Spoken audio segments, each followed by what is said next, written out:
نبرد در حلب بالا گرفته و بخش‌هایی از این شهر باستانی درگیر جنگ است.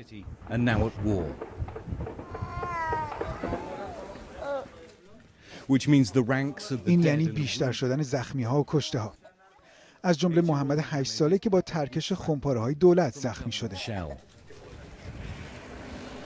کسانی که می‌توانند از شهر فرار می‌کنند تا از گلوله باران در امان بمانند. گلوله بارانی که بین غیر نظامی و نظامی فرق نمی‌گذارد.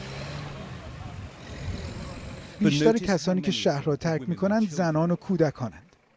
مردها می‌مانند تا بجنگند. و جنگ تازه شروع شده.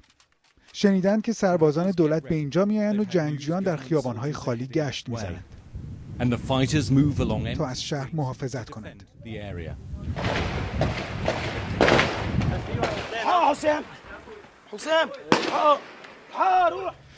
این جنگ دولت است با مخالفان مسلح.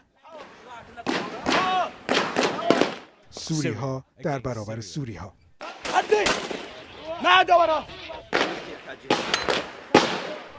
هیچ کدام نمیخواهند این شهر مهم را واگذار کنند.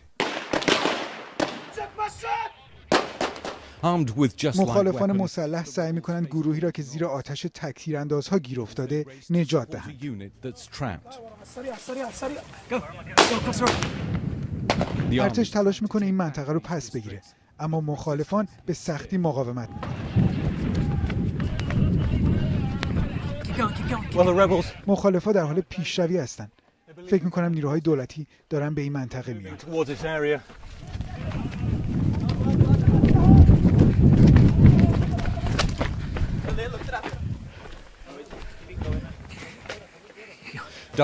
یکی از مخالفان که پشت دیوار ایستاده فریاد میزنه که حرکت کنه. پشت رو نشون میده، میگه تک تیراندازا اونجا.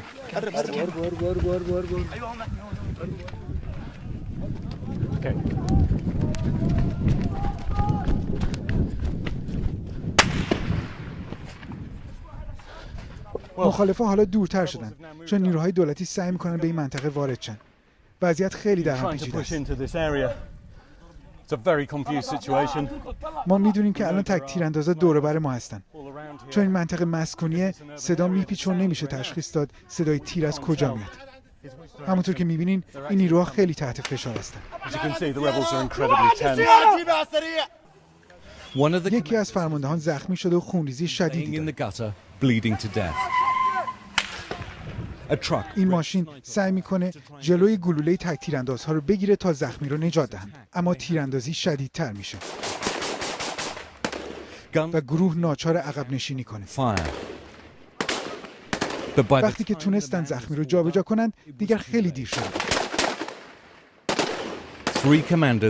3 فرمانده کشته شدند. ما عقب نشینی کردیم. برای مدتی عقب نشستند، اما بعد همه با هم شلیک کردند و خارج شدند.